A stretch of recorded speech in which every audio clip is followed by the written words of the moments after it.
Setiap orang memiliki ketakutan. Setiap orang memiliki apa yang membuat hidupnya bisa khawatir. Dan ketakutan itu, takut itu wajar. Tapi hidup dalam ketakutan itu yang tidak wajar. Apa sih ketakutan terbesar yang menghantui Anda? Ada orang yang takut akan masa depan. Ada orang yang takut akan kehilangan pekerjaan. Ada orang yang takut sakit. Ada orang yang takut bisnisnya gagal. Bahkan ada orang yang takut gimana ya ke depan. Padahal dia baru menjalani beberapa hari. Ada orang juga yang takut tentang pasangannya. Dan seterusnya.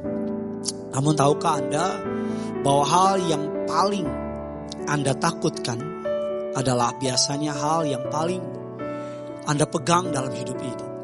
Apa yang paling saudara takutkan akan menjadi sasaran empuk bagi iblis untuk menyerang Anda. Dan di area itulah Tuhan minta saudara untuk percaya. Di area itulah Tuhan meminta saudara untuk beriman.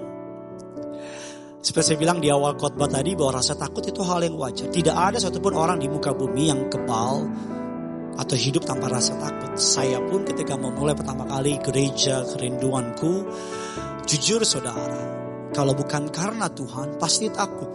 Dari mana uangnya? Dari mana orang-orangnya? Bahkan yang paling penting, emang ada yang mau datang jemaatnya? Tapi saya percaya bagian saya melangkah dengan iman. Bagian yang saya gak bisa urusan Tuhan. Makanya saya tuh kena banget sama sebuah kalimat supranatural. Yang natural, yang alami itu bagian kita. Yang supra, yang di atas kita, beyond, itu urusan Tuhan. Nah, ketika kita takut, ingat 3 hal ini. Yang pertama, apa sih perlu diingat? Yang pertama, kita memiliki Tuhan yang kuat dan berkuasa. Tulis di kolom komentar, saya punya Tuhan yang kuat dan berkuasa. Kuat tapi gak berkuasa percuma. Berkuasa tapi gak kuat percuma. Kita memiliki Tuhan yang kuat dan berkuasa. Efesus 1:19 bilang demikian. Dan betapa hebat kuasanya bagi kita yang percaya sesuai dengan kekuatan kuasanya. Mungkin ada saatnya di mana Anda merasa lemah, tak berdaya, merasa gak bisa melakukan apapun. Bahkan mungkin saudara sadar ada banyak hal yang di luar kontrol saudara, di luar kendali saudara. Kita kembali disadari bahwa hidup ini bukan kita yang punya.